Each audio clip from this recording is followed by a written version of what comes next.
Salut tous! Donc je vous fais voir une petite baguette que je viens de réaliser. Donc pour les passionnés, vous allez la reconnaître, hein. La baguette de Suro, version historique, hein. Donc c'est de ma réalisation complète, hein, il n'y a pas de problème, c'est mon imagination. En prenant tous les critères que j'ai pu reconstituer, morceau par morceau. Donc c'est les frères Pévrel qui rencontrent la mort, hein, l'historique on la connaît. Et puis il y en a un qui demande à la mort la baguette la plus puissante du monde. Donc la mort va chercher, arrache une branche de sureau qui est dans le coin. Donc j'ai représenté une branche, une branche coupée. Voilà, là c'est coupé. Donc on voit aussi. Donc le cul, j'ai représenté une branche coupée ou cassée. Avec un trou qui correspond au sureau, parce que le bois de sureau est un bois creux, on s'en sert pour des flûtes en général. Certainement que par ici, ça a été posé le crâne sombral pour la force et la magie de cette baguette. Voilà. Donc, comme information, deux boules proches l'une de l'autre, donc j'ai représenté deux boules proches l'une de l'autre, aux manches, d'accord, taillé dans un bois de sureau. Donc, j'ai refait un peu, on n'a pas d'informations sur les boules, mais j'ai repris un petit peu les boules de sureau de la baguette de sureau de Harry Potter. Voilà. Et comme on n'a pas d'explication, j'ai représenté celle-là beaucoup plus en rapport à la saga. Voilà. Pas tout à fait pareil, mais presque. Voilà. C'est pas un petit rappel qui est bon de rappeler un petit peu dans l'historique et puis la saga pour le rapprocher.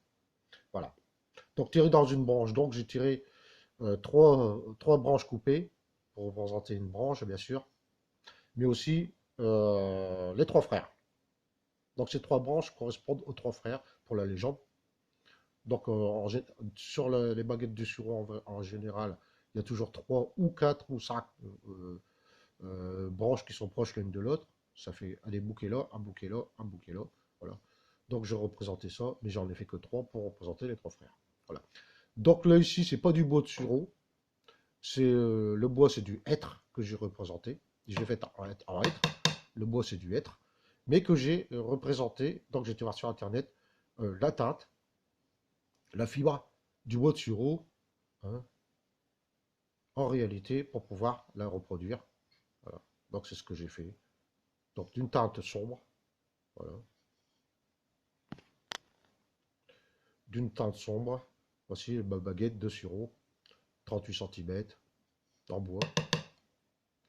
Les trois frères, les trois branches. Voilà. Les deux boules proches.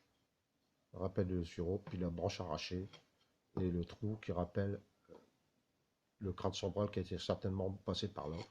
Voilà ma baguette de sureau historique que je pense le plus réaliste, parce que j'ai pas vu sur internet quoi que ce soit de très concluant. Donc j'ai décidé de refaire une. Puis on verra le résultat de ce que les gens pensent. La baguette légendaire, de ce qu'elle pouvait ressembler à l'époque. Voilà. Avec le petit rappel un petit peu de la saga aussi. Voilà. Qu'en pensez-vous? Un petit pouce, un commentaire, salut sorcier, salut sorcière, salut les moldus.